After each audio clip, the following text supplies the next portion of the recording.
যেখানে বৈশা কথা বলতেন শাহ ওয়ালিউল্লাহ মুহাদ্দিসে দেহলভী রহমাতুল্লাহি আলাইহি, শাহ আব্দুল আজিজ মুহাদ্দিসে দেহলভী রহমাতুল্লাহি আলাইহি, আয়ে কাসেম নানতবী রহমাতুল্লাহি আলাইহি, ইয়াকুব নানতবী রহমাতুল্লাহি আলাইহি, আনোয়ার শাহ কাশ্মীরি রহমাতুল্লাহি আলাইহি। বলে কত দামি মঞ্চ এটা, যেখানে বৈশা কথা বলতেন আমাদের ইমামগণ, ইমামে আবু হানিফা রহমাতুল্লাহি আলাইহি, ইমামে মালিক রহমাতুল্লাহি আলাইহি, ইমামে মুহাম্মদ রহমাতুল্লাহি আলাইহি, ইমামে শাফিঈ রহমাতুল্লাহি আলাইহি।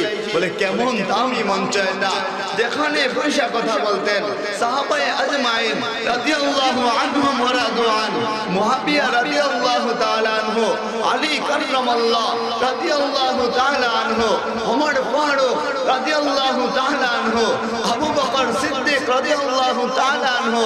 বলে কত দামি মঞ্চ এটা, যেখানে বৈশা কথা বলতেন দু জাহানের সরদার রাহমাতুল লিল আলামিন, আকায়ে নামদার, তাজদারে মদিনা মুহাম্মদুর রাসূলুল্লাহ বলিনা সাল্লাল্লাহু আলাইহি ওয়াসাল্লাম। বলে এত দামি একটা মঞ্চ, কেমন দামি, দুনিয়ায় এই মঞ্চটার আয়োজন করা হয়।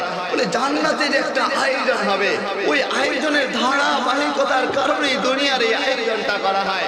কেননা আসল ভান্ডারটা হইল আসমান, বিছানা হইল জমিন, মঞ্চ হইল আরশে মহল্লা, সভাপতি হইলেন স্বয়ং আল্লাহ, আর বক্তা হইলেন হযরতে আদম আলাইহিস সালাম থেকে শুরু কইরা ইয়ার হাবিব আহমদ মুস্তাফা বলিনা মুহাম্মদুর রাসূলুল্লাহ সাল্লাল্লাহু আলাইহি ওয়াসাল্লাম।